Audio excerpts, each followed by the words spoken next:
Disney presents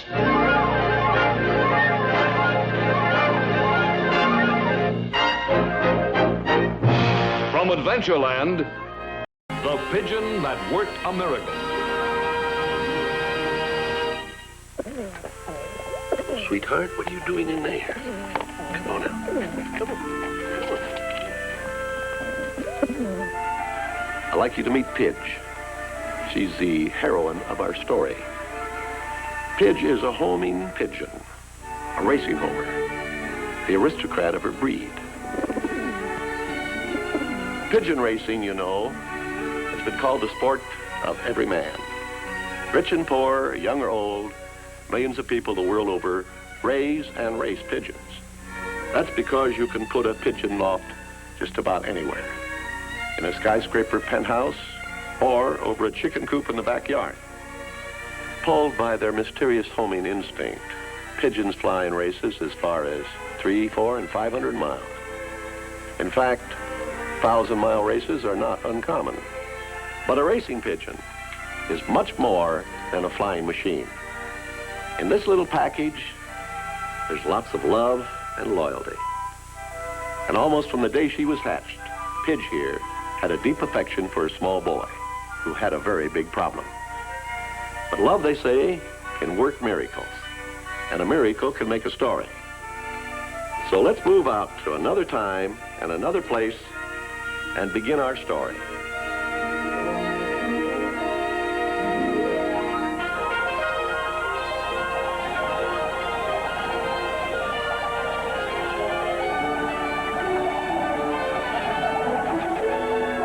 This was the flock, racing homers, thoroughbreds of the sky. Of all the many pigeon breeds, the swiftest, strongest, the most intelligent.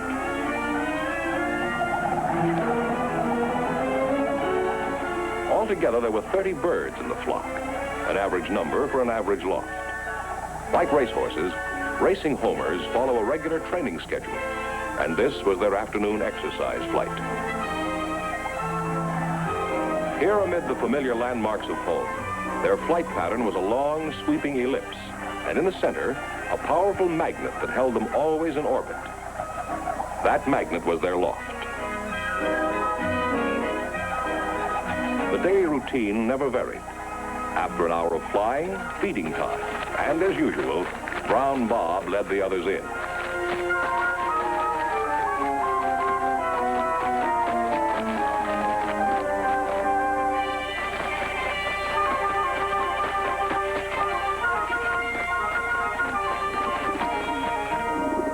The loft had 3 separate sections.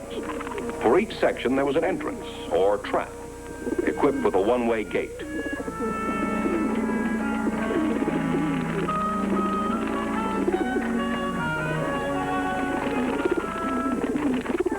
This was Eve, a brood hen, ready now to take her turn in the nesting bowl. Her mate Adam had been sitting for more than 8 hours, but that was according to pigeon rule. The male always broods by day, the female by night. And there are always just 2 eggs in a clutch. Eve's first egg had hatched right on time, and the peeper was doing well. The second egg, long overdue, was just now beginning to show signs of life.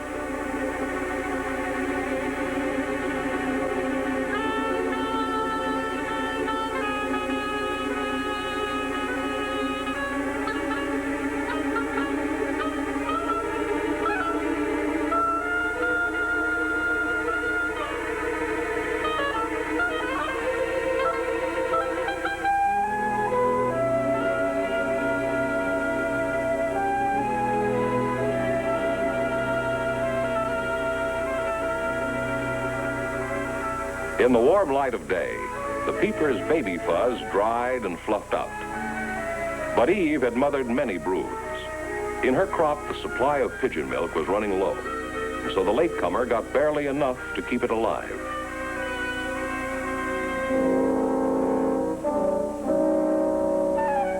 Then, Eve turned back to her firstborn. Despite a dwindling ration, peeper number 2 somehow survived, and in due time its eyes opened. first thing it saw was the boy. Chad Smith was the owner of the flock, and right now, he was worried.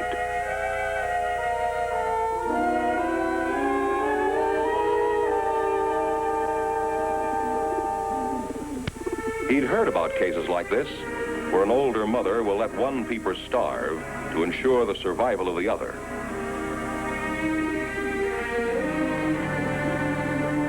It was happening here, all right. The difference in size proved the point beyond a doubt. Perhaps she would feed the weakling if it were alone. But Eve had disowned her own. Well, the book said, cull the weak. It wouldn't be easy, but the peeper would starve anyway. Why let it suffer? Chad knew all about suffering, but this was his first experience as an executioner.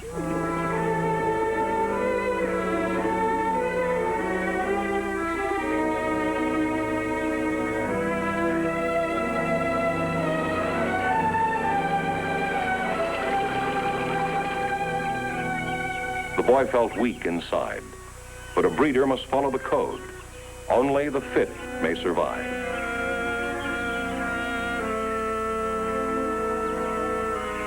Only the fit? But where would he be if that rule applied to him? Weren't they both in the same boat? Suppose he broke the rule just for once, gave the little pigeon a chance, hand-raised her as a pet.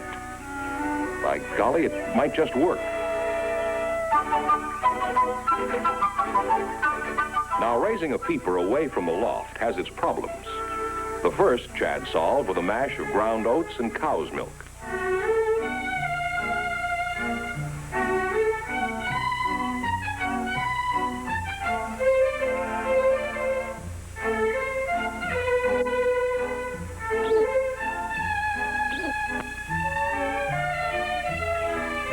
And to keep the peeper warm, he found a perfect brooder.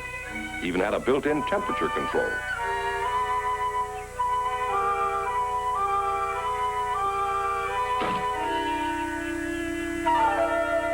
But even the most understanding mother must draw the line somewhere. Mrs. Smith preferred a different kind of poultry in her pan. She was a school teacher, widowed by the late war, and Chad was her only child. She encouraged his hobby, and in fact had become quite an authority on pigeons herself.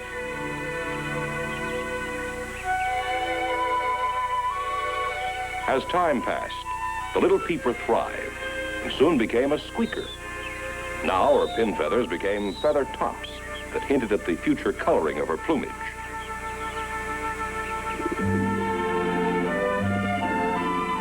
Between his pet and his pigeon loft, Chad kept pretty busy.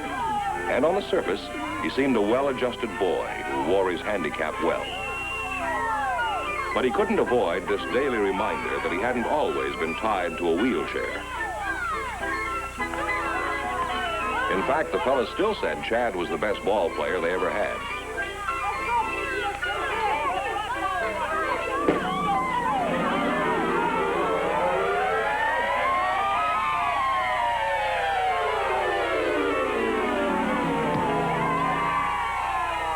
Chad could never figure out why this had to happen to him. Well, there must be a million fellas who played ball every year and never got hurt. But it did happen, and this was just the way it happened. Chad had hit a line drive over second base, too. Rounded the corner, sprinted for third. Only when he slid in, he didn't get up.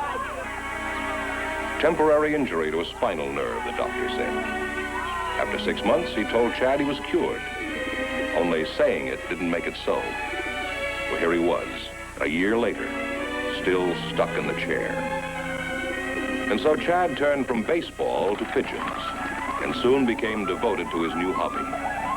Here, at least, he found a measure of freedom on the wings of his flock.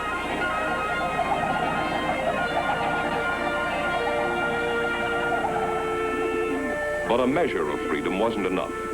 Chad wanted more from his birds. He wanted his legs. And these green aluminum bands were his tickets to the future. Each band entered a squeaker in a race called the Futurity. It would be run in the fall. If he could win the first prize, $1,000, he had a secret plan.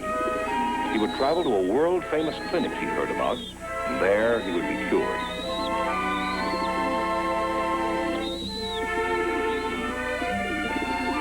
He picked 4 likely candidates and still had one band left over.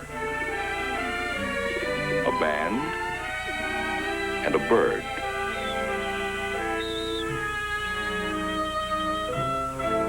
Not much of a bird, to be sure, but who could tell? After all, she came from a good line.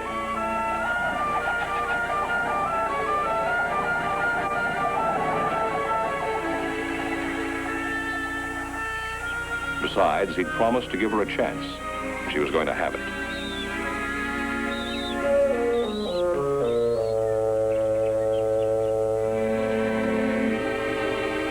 And now that the squeaker was officially banded, she needed an official name for the record. But what would it be? There was nothing special about her. She was just a pigeon. Well, why not? Pigeon. Make it Pidge for short.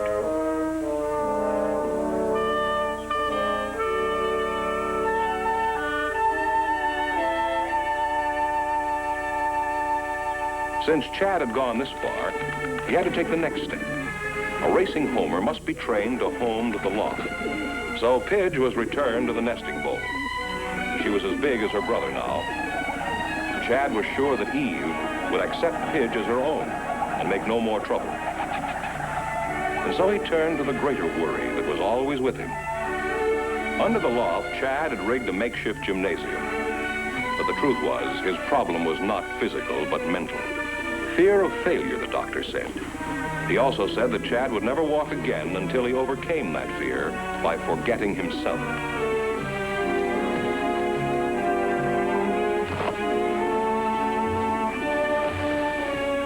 But Chad couldn't forget. Until he found someone who could help him, he was determined to help himself.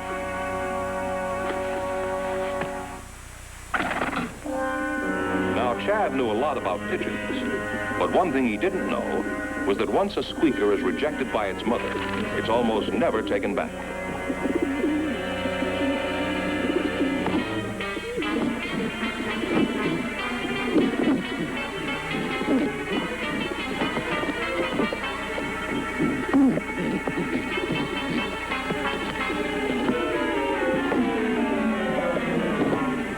The sight of a wounded squeaker enrages the flock. Instinctively, they will destroy it.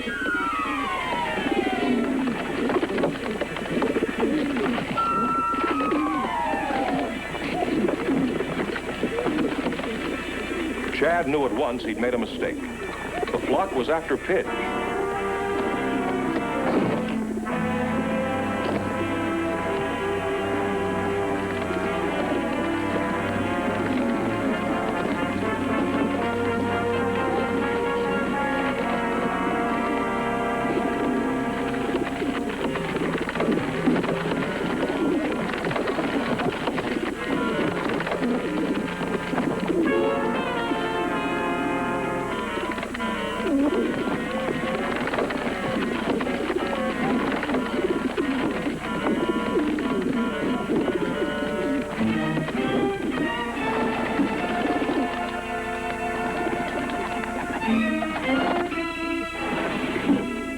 For a moment, Chad was puzzled.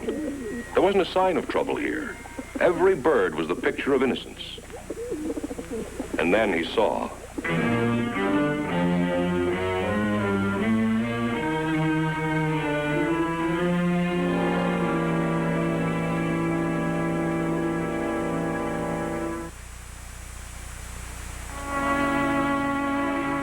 If Pidge were to die, Chad would never forgive himself. It was all his fault. Chad, she'll be all right. It was plain, though, she must never be put back in the loft again.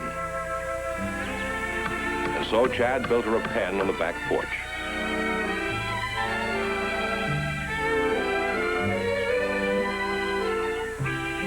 And here in her private apartment, Pidge grew and thrived. Soon she began to display her permanent markings. In the language of the pigeon fancier, she would be called a blue bar.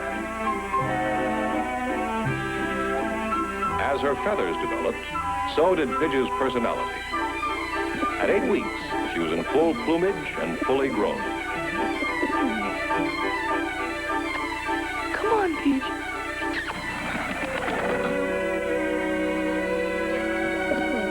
Through the passing days, the boy and the bird had found a common bond, their need for companionship.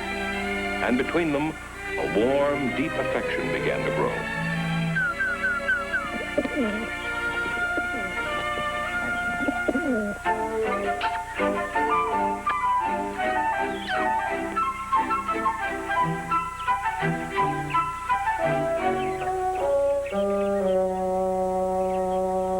Much of Chad's world was centered in Pidge, and all of hers in Chad. Pigeons learn to fly at about 8 weeks. Lately, Pidge had been going through all the motions. And so, when she took off in full flight, Chad wasn't too surprised. Still, he figured he better keep an eye on her. She was headed straight for the neighbor's backyard. There was more than a spark of adventure in Pidge, but right now it looked like it was going to be quenched.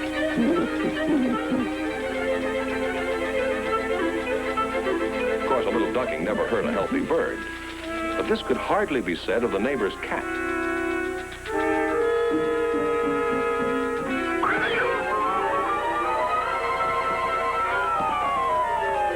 And so Pidge learned an all-important lesson. Her one escape from danger lay in the swiftness of her wings. At 4 months, a racing pigeon must learn to home. And it was on the waterfront at the end of the pier that Chad tossed Pidge on her first training flight and into the first great adventure of her life.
Pidge swept low and fast, soared high and free.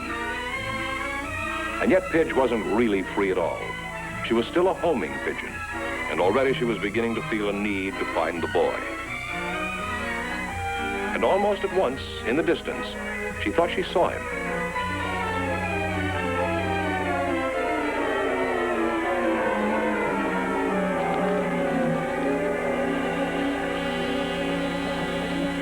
But something was wrong.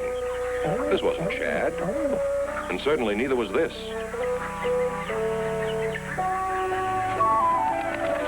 Pidge was confused, but confident. The boy must be somewhere, and she would find him.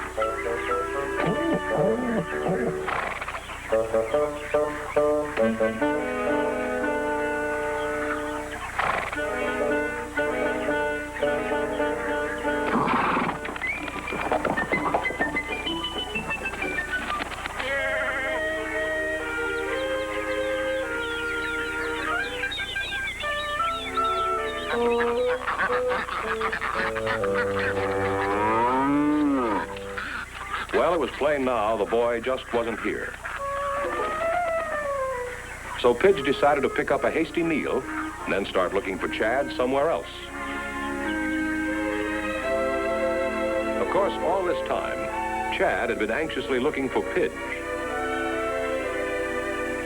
And he would keep on looking for her, just as long as there was any daylight left.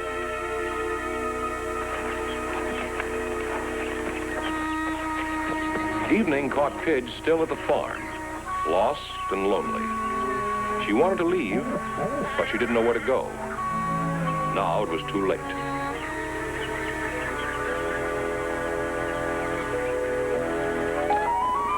And so Pidge decided to take cover for the night and work out her problem in the morning.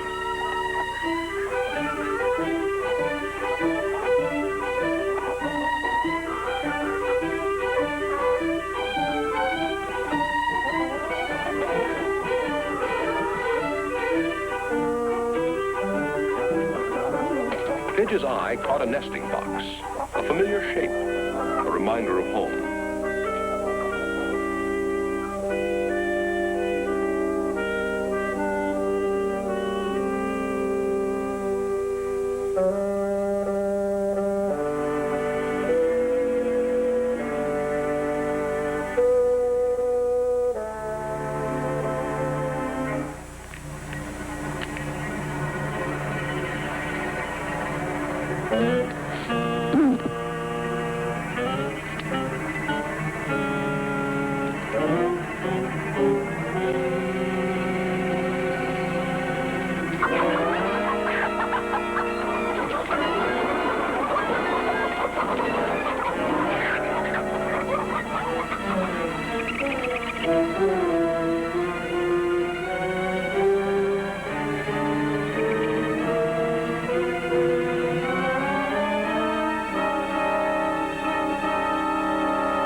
Chad hadn't slept very well that night, and with the morning, he gave up all hope.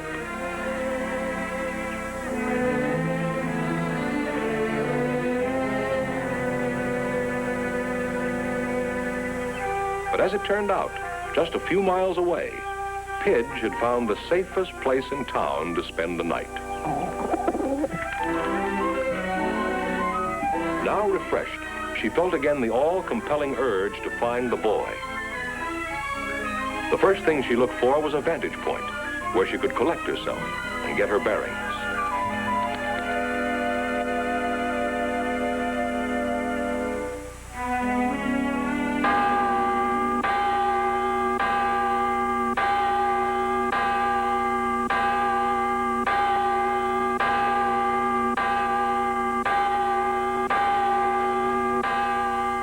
Well, that was hardly the place to gather one's wits.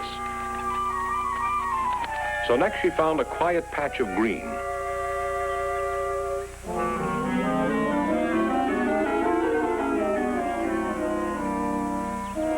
But she soon discovered it was more than a patch, and far from quiet.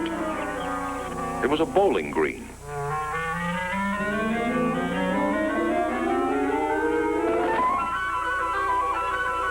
Pidge pushed on.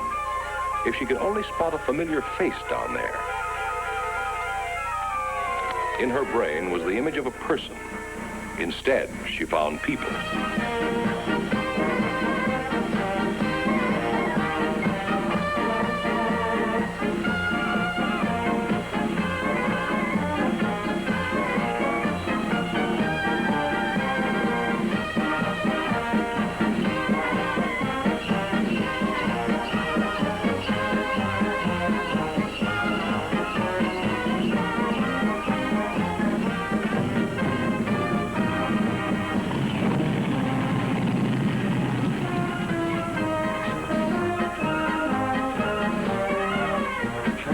Then Pidge saw something familiar, something that belonged to the boy. But an invisible barrier thrust her away.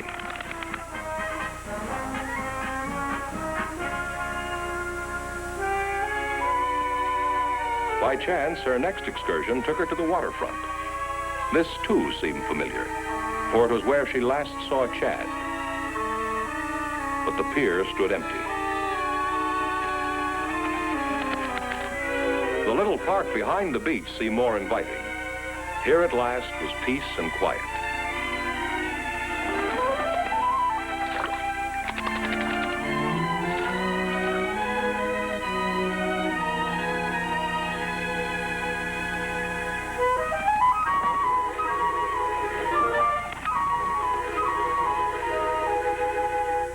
From beneath her wing, Pidge picked up a random feather. It gave her a rare, coquettish look.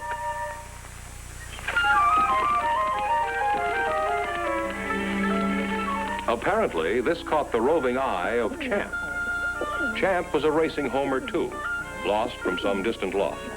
Now he'd made the park his home. He had not yet found a mate, and Pidge seemed unattached. So, in pigeon fashion, he proposed. And she refused. When pigeons mate, it's for life, and Pidge didn't want to be hasty. She would, however, accept Champ as her companion, and for the time being, she'd make this little park her home.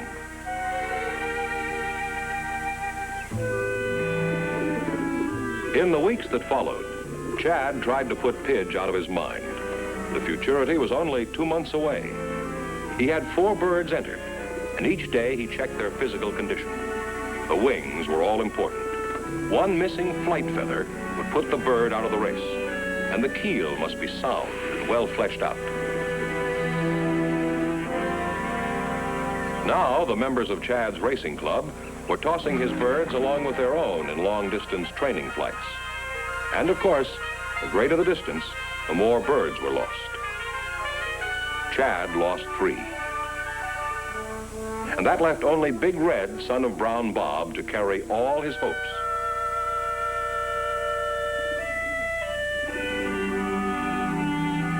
He hated to take the chance, but he had to test Red in the training races.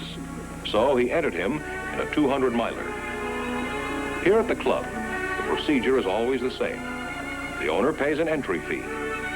Then each bird is banded with a special coated rubber leg band.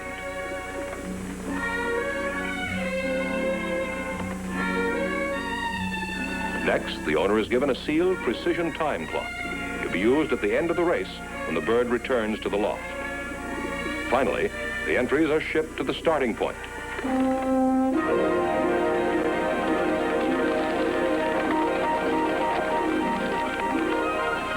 In the 200-miler, Big Red got a good start. And he kept well up with the others all the way.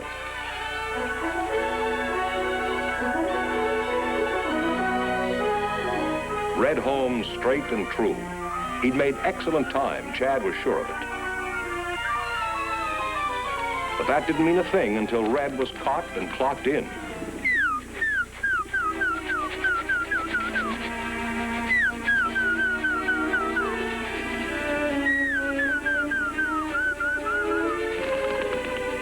Come on, boy. Get in there, Red. Get in the door, Red. Hurry.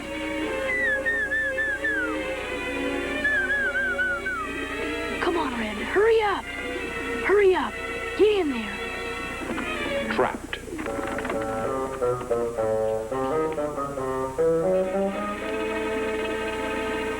Good. Now get the band off the bird and into the clock as quickly as possible.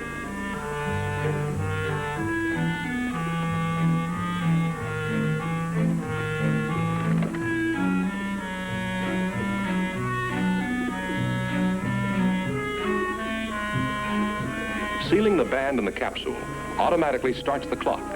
From this data, plus the distance flown, the racing officials could now establish the speed of the bird and its final position in the race.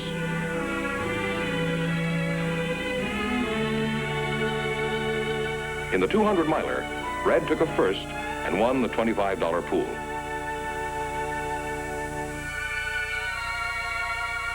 It was early fall, just 2 weeks before the big futurity, when 2 vagabonds on the wing happened to pass over the loft, Pidge and the persistent Champ. The sight of home brought the tug of an old memory to Pidge's heart, and she had to investigate.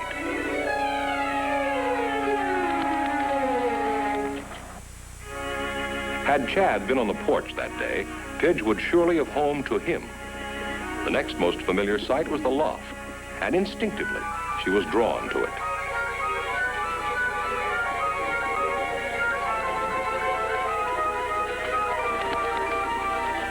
This time, her entrance was quiet and uncontested.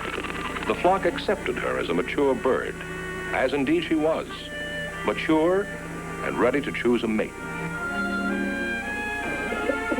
It was plain that Big Red had already made his choice. But so had Champ.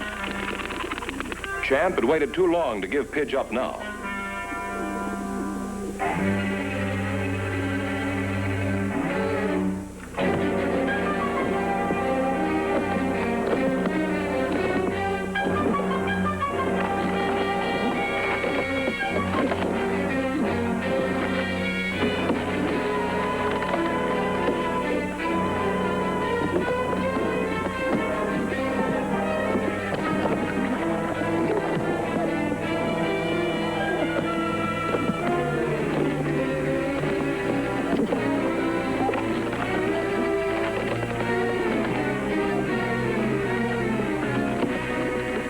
Twist, a thrust, and Red was finished.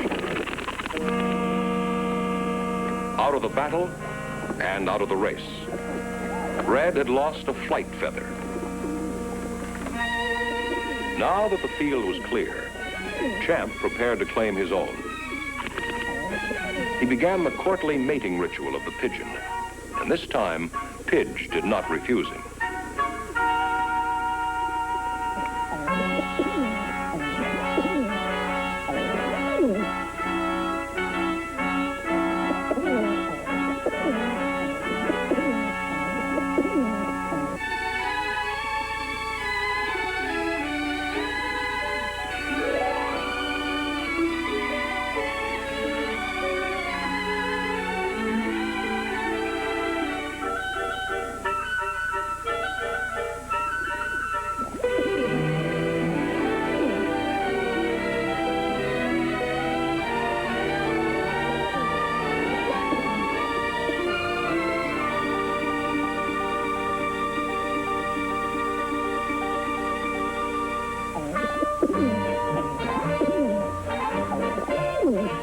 After the mating, the male always struts a bit to express his pride in this his ultimate conquest.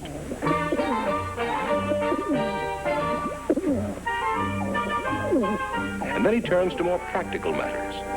He seeks a place where he can bring his mate to nest.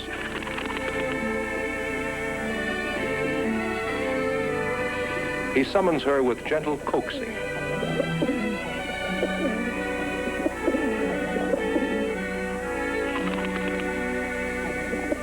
Pidge accepted his choice, just as she had accepted Champ as her lifelong mate.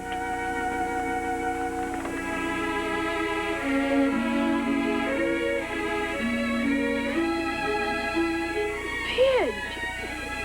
Pidge!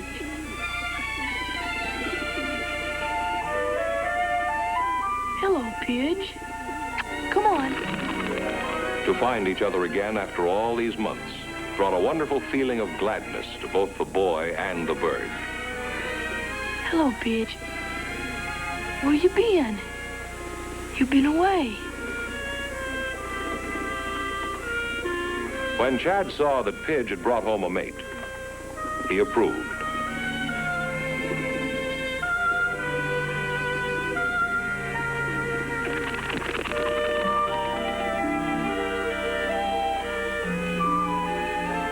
He gave them a nesting bowl, which they would redecorate to their liking.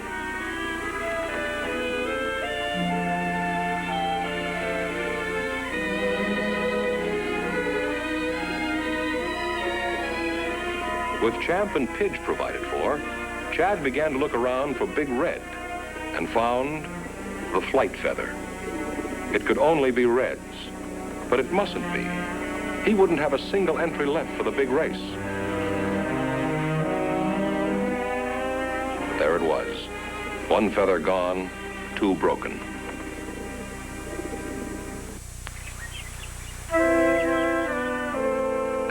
days dragged by, Chad was convinced that now he would never walk again. Winning the futurity had been his hope, his dream.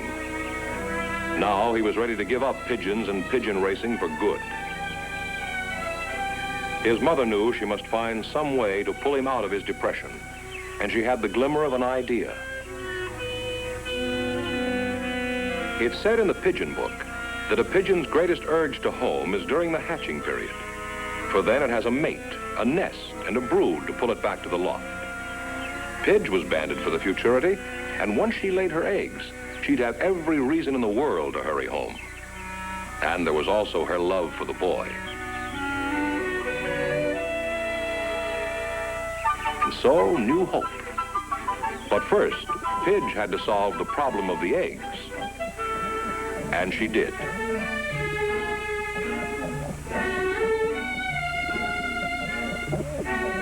The second egg arrived just 2 days before the deadline for the race. Pidge was quite proud of herself, and no doubt would have preferred to remain quietly at home. Nevertheless, when the trailer trucks pulled out a 500-mile run to the starting point of the race, Pidge was in one of the cages. And with her went the prayers and plans of one small boy.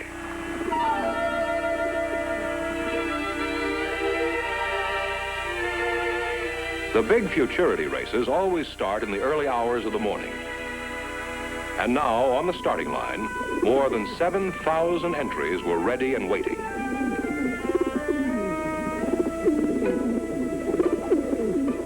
Nervously, the young birds refreshed themselves for the grueling flight ahead.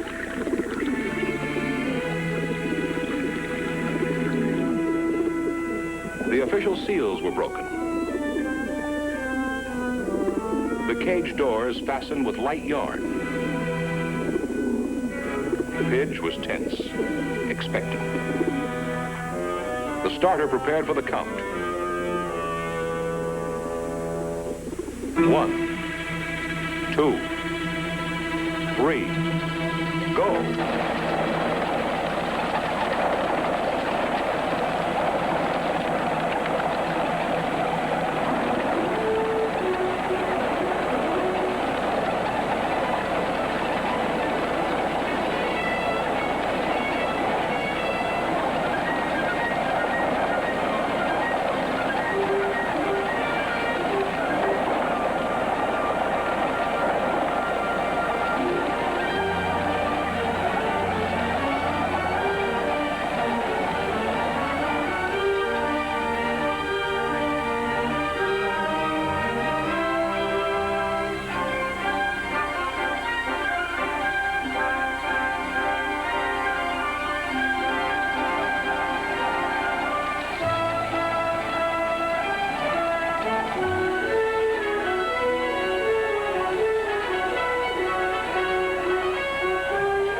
Almost at once, smaller groups began to break off, each choosing a slightly different course.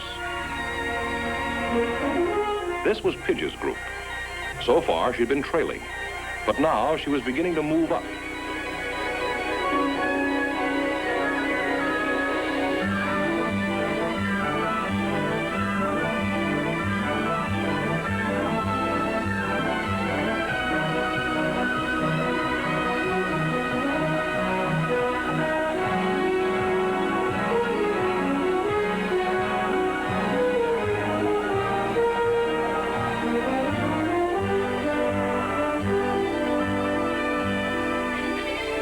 Miles from the starting point. Pidge had caught up with the others now and was keeping pace.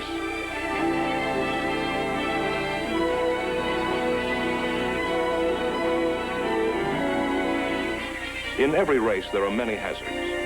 About 20 out of every 100 birds never reach home. In Pidge's group, the law of averages took its inevitable toll. 150 miles out lay the domain of the hunter.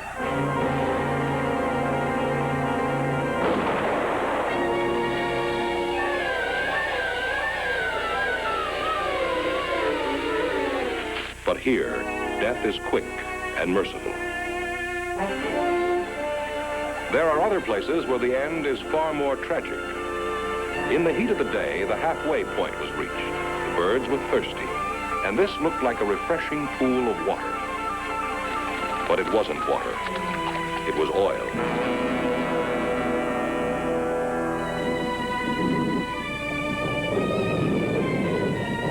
To the west, toward the greener hills, the elements took their toll.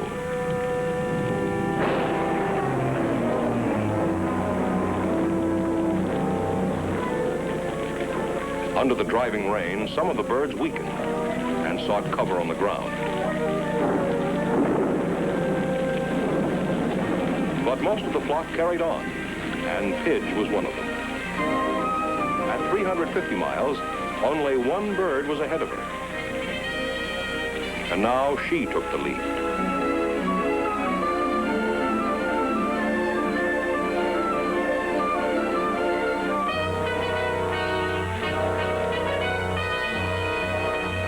When Pidge left the storm behind, she was alone.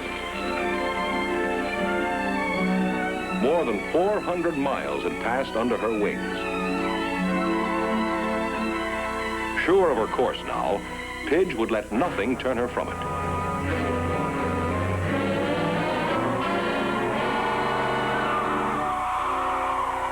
And the pull of home was growing stronger and stronger. She had run the gauntlet. All the hazards had been overcome. All but one. The peregrine falcon.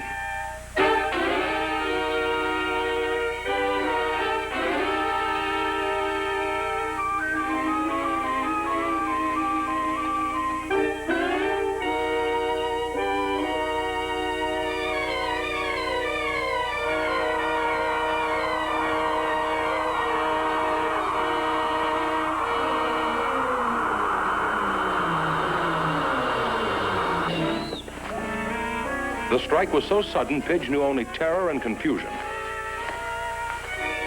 The hawk tried again, missed again, then climbed for another attack.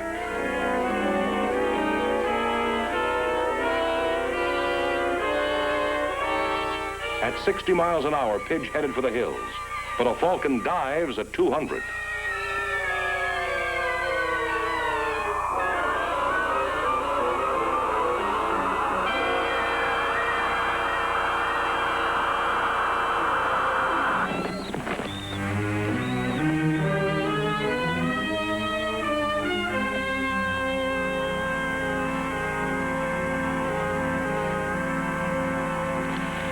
Ripped and torn, Pidge sought refuge in the brush. The falcon will not attack on the ground, so he tried to flush her, drive her into the air again.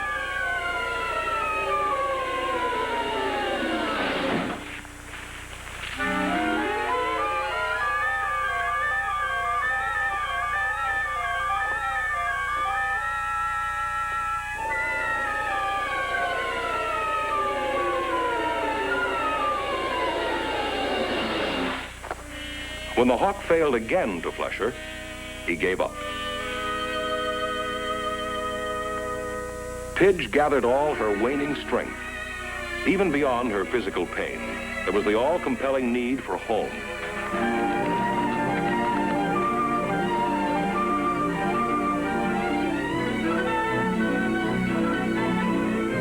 A last mountain range, and then the fog-shrouded pass that led to home.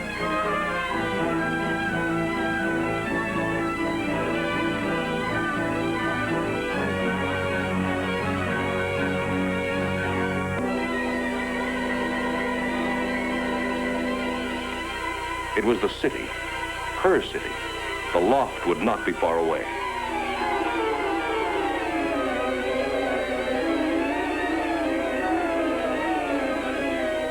Chad was so excited he never noticed the broken beat of Pidge's wings.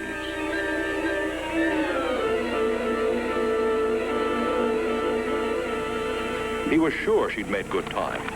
Now to clock her in. Come on. Come on, kid. Come on, girl.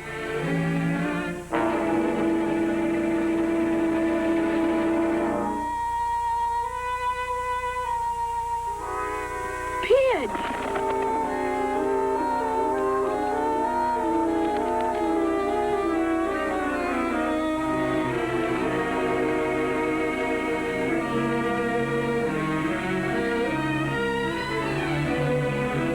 Pidge!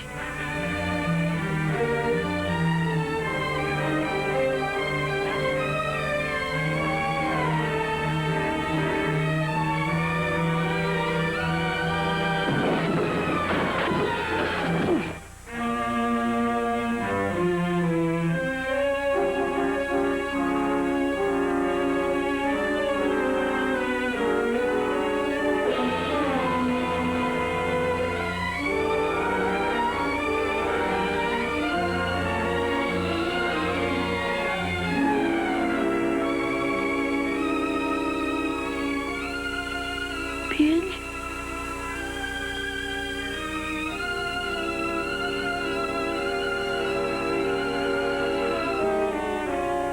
Chad! Oh, what did you do? What happened?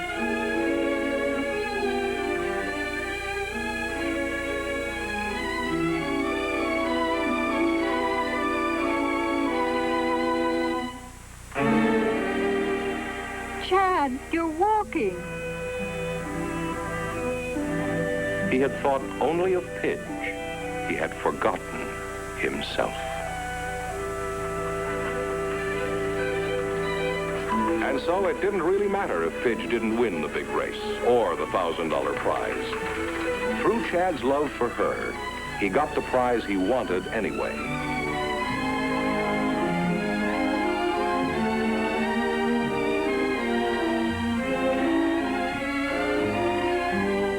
And so the day he thought would never come did come. And as he stood upon the hill and tossed Pidge and her youngsters to the wind, he looked out across the world and into the future, a bright and wonderful future, and all because of a little pigeon that worked a miracle.